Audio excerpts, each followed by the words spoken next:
आप देख रहे हैं तज्जियों, तबसरों और अहम तरीन खबरों पर मुश्तमिल पाकिस्तान का सबसे मुस्तनद और मोतबर न्यूज शो दुनिया मेहर बुखारी के साथ। अस्सलाम वालेकुम एंड गुड इवनिंग। मैं हूं मेहर बुखारी। धरने, गिरफ्तारियां, भेस का बदलना, हमारी सियासत किसी थ्रिलर मूवी से कम नहीं। अब से कुछ देर कबल अडियाला जेल के रास्ते से हिरासत में लिए गए तहरीक इंसाफ रहनुमा और इमरान खान की बहनों को पुलिस ने रिहा कर दिया है। अडियाला रोड से गिरफ्तारी के बाद तमाम रहनुमाओं को चक्री इंटरचेंज पर एक होटल में खाना खाने के लिए उतारा और इसके बाद पुलिस ने उनकी आज़ादी का परवाना जारी कर दिया। शाम को इमरान खान से मुलाकात के लिए जाने वाली इमरान खान की तीनों बहनों, opposition leader Umar Ayub, Punjab assembly में अपोजिशन लीडर मलिक अहमद बच्चर और साहबजादा हामिद रजा कासिम नियाजी को वारंट गिरफ्तारी दिखाते हुए गिरफ्तार कर लिया गया था। मुलाकात का दिन होने के बावजूद आज भी पार्टी रहनुमाओं और फैमिली की इमरान खान से मुलाकात ना कराई गई। किसी भी सियासी रहनुमा और फैमिली मेंबर को जेल के अंदर जाने की इजाजत नहीं दी गई।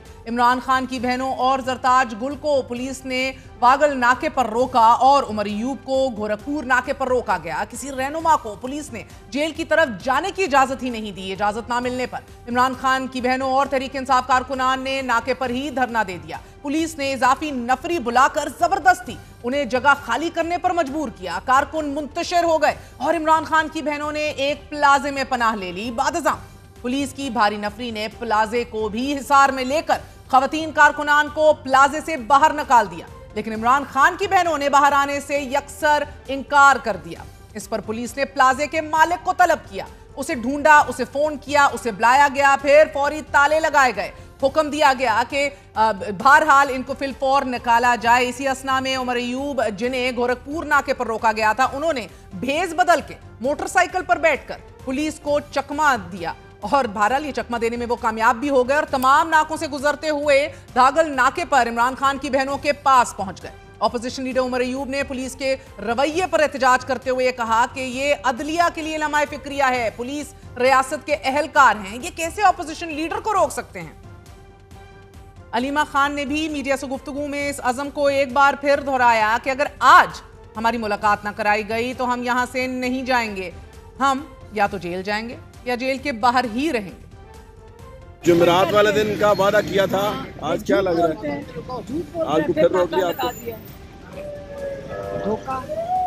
धोखा दे, ये मतलब ये झूठ बोलते हैं। यही हमें तो खान साहब ने पहले कहा हुआ नहीं कि इनकी किसी बात पे भी यकीन ना करें, तो बकवास करते हैं। बिल्कुल फिर आज हम नहीं उठेंगे। ऐसा ही है, हम तो आई सी पर्पस के। इमरान खान के सारे हकूक ले लिए गए और जिनसे वो कहते हैं हमने मुलाकात करनी है उनको ये बंद करें। हम यहाँ बैठे हुए हैं, ये बिल्कुल गैर आईनी नहीं है और ना ही ये कोई कानून हम तोड़ रहे हैं, लेकिन ये तोड़ रहे हैं और ये हमें जेल में ले जाएं, ठीक है, हमें कहीं छोड़ेंगे, हम वापस आ जाएंगे। अब हमने यहीं रहना है अडियाला के बाहर, या जेल जाएंगे या अडियाला के बाहर आके बैठेंगे। जरताज गुल ने भी नाके पर रोके जाने पर मीडिया से गुफ्तगू में अपना एहतजाज रिकॉर्ड करवाते हुए कहा कि अदालती अहकामात और जेल मैन्यूल के होते हुए भी हमारी मुलाकात नहीं कराई जा रही। इन्हें इतना खौफ किस बात का है?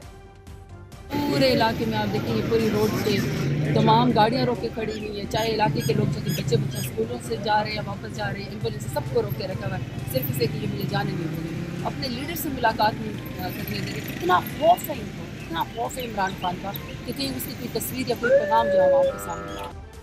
इसी तरह साहबजादा हामिद रजा ने भी अंदिया दिया कि अब हमारे पास कोई रास्ता नहीं बचा सवाए इसके कि हम यहाँ पर पुरअमन तौर पर कारकुनों को आने की कॉल दें। इमरान खान की बहनों और सियासी रहनुमा मुलाकात कराए जाने का इंतजार करते रहे। इस दौरान पुलिस ने हिसार बांधे रखा और शाम 6 बजे इमरान खान की बहनों समेत 7 अफराद को हिरासत में लेकर कैदी वैन में डाल दिया गया। पार्टी के सेक्रेटरी जनरल सलमान अकरम राजा की तरफ से जारी करदा मुलाकातों की फहरिस्त में उमर अयूब, शिबली फराज, साहबजादा हामिद रजा, अलामा राजा नासिर अब्बास, मलिक अहमद खान बच्चर और जरताज गुल के नाम शामिल थे। फैमिली से तीनों बहनों की मुलाकात होना थी, लेकिन आज किसी भी रहनुमा को इमरान खान से नहीं मिलने दिया गया। पीटीआई अदालती अहकामात और जेल मैन्यूल के होते हुए मुलाकातें ना कराए जाने पर सरापा सवाल है और मुल्क में रूल ऑफ लॉ पर सवाल उठा रही है। आज ही लाहौर हाई कोर्ट बार से खिताब करते हुए वजीर आला अली अमीन गंडापुर ने भी एक अरसे के बाद मुल्क में कानून की हुक्मरानी ना होने का शिकवा ही सिर्फ नहीं किया, बल्कि बड़ा सख्त और जारहाना बयान दिया है और इस बयान का नुक्ता बा नुक्ता जवाब आपके अता तारड़ साहब ने दिया है। मुलाहिजा कीजिए। आज पाकिस्तान न खुददार रहा न खुद मुख्तार रहा, हम गुलाम बन चुके हैं। हाँ, तुम गुलाम हो, तुम ज़हनी गुलाम हो, तुम जिस्मानी गुलाम हो, तुम नस्ल दर नस्ल गुलाम हो। हर बंदा निकलेगा और ये फैसला करेगा कि मैं अपने बच्चों को एक गुलाम पाकिस्तान में नहीं रहने दूंगा।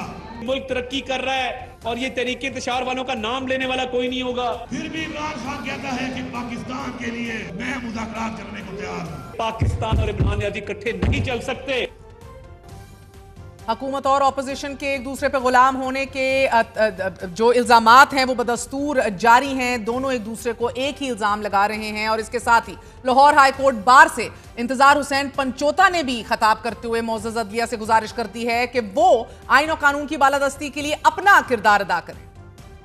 इस वक्त हमारी अदालतों को सिर्फ अपने डेकोरम का ख्याल नहीं रखना चाहिए, ये जस्टिस सिस्टम भी आपकी वजह से कायम होगा। रूल ऑफ लॉ के लिए भी काम करें, इंसाफ होता हुआ नजर आना चाहिए। क्यों आपको तहरीके इंसाफ के साथ होने वाले मजालिम वो नजर नहीं आता? बराए मेहरबानी ये जो बचा कुचा हमारा आइन है उसमें फंडामेंटल राइट्स का जो चैप्टर मौजूद है उस पर अमल दरामद कराएं, हिम्मत करें, हम आपके साथ हैं, ये वकला आपके साथ है, ये बार आपके साथ है। रिहा होने के बाद अलीमा खान ने भी सिर्फ और सिर्फ अगर गिला किया है आज तो अदलिया से किया है, जबकि आज ही अदालत उज़्मा में चीफ जस्टिस ऑफ पाकिस्तान ने 9 में मुकदमात में मुल्ज़िमान के हकूक के तहफ़्फ़ुज़ का यकीन दिलाया है। 9 में से मुतालिक मुकदमात की समाअत के दौरान चीफ जस्टिस ने ये रिमार्क्स दिए हैं कि 4 माह में ट्रायल मुकम्मल करने के फैसले में मुल्ज़िमान के हकूक का तहफ़्फ़ुज़ किया जाएगा। फिर वकील लतीफ़ खोसा ने 4 माह में ट्रायल मुकम्मल करने के हुक्म पर एतराज़ करते हुए यह मौक़िफ़ अपनाया कि कभी ऐसा हुआ है कि 4 माह में ट्रायल मुकम्मल हो। इस पर चीफ जस्टिस का यह कहना था कि फाजिल काउंसिल ऐसा मत कहें, कानून इंसदाद दहशतगर्दी अदालत में मुकदमात की रोजाना समाअत का कहता है। लतीफ खोसा ने फिर अर्ज की कि 4 माह के हुक्म से ट्रायल अब सेट होगा।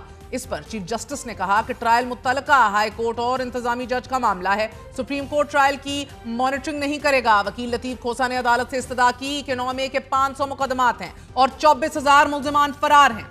इस पर चीफ जस्टिस का यह कहना था कि मुल्ज़िमान के हकूक का तहफ़्फ़ुज़ किया जाएगा। चीफ जस्टिस ने सेनेटर एजाज चौधरी की जमानत से मुतल्लिक केस में स्पेशल प्रोसिक्यूटर से यह पूछा कि एजाज चौधरी के खिलाफ क्या शवाहिद हैं। प्रोसिक्यूटर ने अदालत को यह बताया कि एजाज चौधरी की वीडियो मौजूद है जिसमें वो लोगों को उकसा रहे हैं। चीफ जस्टिस ने फिर पूछा कि क्या एजाज चौधरी की कोई वीडियो मौजूद है। इस पर डीएसपी लाहौर ने एजाज चौधरी के खिलाफ पैमरा का रिकॉर्ड पेश कर दिया और इस मौके पर एजाज चौधरी के वकील ने अदालत से अर्ज की कि अदालत को जो शवाहिद पेश किए गए हैं वो टेलीविजन इंटरव्यू है। इस पर चीफ जस्टिस से रिमार्क्स दिए कि बेशक इंटरव्यू है मगर आपका मौक्कल नौजवानों को उकसा रहा है। जस्टिस शकील अहमद ने रिमार्क्स देते हुए कहा कि उकसाने का केस है तो 9 मई के दिन या उससे पहले का कोई सबूत दिखाया जाए। बाद अदालत ने पुलिस को मजीद शवाहिद पेश करने की हिदायत करते हुए समाअत मुलतवी कर दी। नाज़रीन, तहरीक इंसाफ की मुश्किलात में हर गुजरते दिन के साथ मुसलसल इजाफा हो रहा है।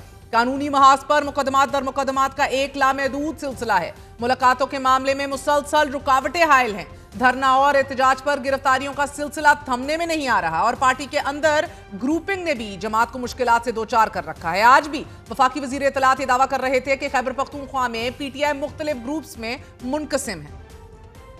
हम 28 मई वाले हैं, ये गीदड़ जो हैं ये 9 मई वाले हैं, जिन्होंने जब हमला किया तो अपने ही मुल्क पे किया, जब हमला किया तो अपनी ही फौज पे किया, जब नुकसान पहुंचाया तो अपने ही मुल्क के दिफा को नुकसान पहुंचाया। और क्या वजह है कि केपीके के अंदर ग्रुप्स बनने शुरू हो गए हैं? इसकी वजह यह है कि ये मुल्क के साथ मुखलिस नहीं तो अपनी पार्टी के साथ कैसे मुखलिस हो सकते हैं। अतताड़ का ये इंकशाफ किसी हद तक दुरुस्त भी है क्योंकि माइंस एंड मिनरल्स बिल पर पीटीआई मुसलसल 2 ग्रुप्स में तकसीम दिखाई दे रही है। वजीर आला बजाते खुद इस बिल का ना सिर्फ दिफा कर रहे हैं बल्कि खैबर पख्तूनख्वा हुकूमत ने खुद इस बिल को असेंबली में पेश किया। कल हमारे ही प्रोग्राम में वफाकी वजीर पेट्रोलियम अली परवेज मलिक ने दावा किया था कि इस बिल पर अली अमीन गंडापुर ने दस्तखत किए हैं। माइंस एंड मिनरल बिल जो आ रहा है केपीके में बड़ा सख्त मुतनाज़े हो गया है। चीफ मिनिस्टर पुश थ्रू कर रहा है कि लेजिट है, इसमें मसला नहीं है। बाकी कह रहे हैं कि ब्यूरोक्रेट्स बिठा के मनमानियां करना चाह रहे हैं, ट्राइंग टू एक्सप्लॉइट देम, इख्तियारात का मसला है। देखें उसके लिए कंसल्टेशन हर सूबे से हुई है। Not only her chief minister को पर्सनल प्रेजेंटेशन दी गई है, उनसे साइन ऑफ लिया गया है। गंडापुर साइन कर चुका है इस पे। So it is not federal government's bill, it is Gandapur साहब्स, it is Maryam Nawaz, it is Bugti साहब्स, it is Sindh chief minister Shah साहब्स बिल जिसके ऊपर इत्तेफाक हुआ है, लोगों ने उसके अंदर अपने अपने कंसर्न्स को एड्रेस किया है, ओनरशिप सूबों के पास तो बड़ी खबर है सर। जी बिल्कुल, हार्मोनाइज्ड फ्रेमवर्क बिल्कुल वो दस्तखत कर चुका है, उधर उसका लीडर जो है पाबंद सलासिल वो कह रहे हैं खबरदार आगे बढ़े जब तक मैं गो अहेड नहीं दूंगा। मैं इसके ऊपर ना कुछ सियासत करना चाहता हूं, ये उन्हीं के वसाइल हैं। कंसल्टेशन, प्रेजेंटेशन, इत्तेफाक और साइन ऑफ। वजीर पेट्रोलियम के इस दावे को आज बैरिस्टर सैफ ने अक्सर मुस्तरद करते हुए कहा है कि अली अमीन गंडापुर ने ऐसे किसी बिल पर दस्तखत नहीं किए, कोई इत्तेफाक नहीं किया, वफाक के साथ किसी किस्म का मुआहदा नहीं हुआ। वफाकी वजीर इन इल्जामात का सबूत दें वगरना उनके खिलाफ कानूनी कार्रवाई का हक महफूज रखते हैं। मिनरल्स बिल, ये मामला भी बड़ा दिलचस्प है नाजरीन। एक सूबे की हुकूमत खुद ये बिल पेश कर रही है और दीगर पार्टी अरकान इसकी मुखालिफत कर रहे हैं, फिर दूसरा सूबा यानी कि बलोचिस्तान में असेंबली से ये बिल पास हो चुका है और ये बिल पास कराने में मौलाना फजल रहमान की जमात का भी पूरा बराबर कलीदी हिस्सा है। मगर जब बिल पास हो गया तो इसी JUIF ने इस बिल को मुस्तरद करते हुए अपने पार्टी अरकान के खिलाफ कार्रवाई का अंदिया भी दे दिया और फिर इस बिल के खिलाफ सेनेट में तहरीक इल्तवा भी जमा करा दी। खूब आयरनी है। और इससे भी दिलचस्प और ताज्जुब अंगेज बात यह है कि जब बलोचिस्तान असेंबली में यह बिल पेश किया गया तो अरकान असेंबली को यह कहा गया कि यह आपकी तनख्वाहों में इजाफे का बिल है। Apparently they claim they didn't even know. इसी हवाले से बात करते हैं कि एक थ्रिलर से कम हमारी सियासत क्यों नहीं होने दे रही मुस्लिम लीग नून की हुकूमत, और जो ये तकसीम है इसके अंदर मुनाफकत और झूठ कितना छुपा हुआ है।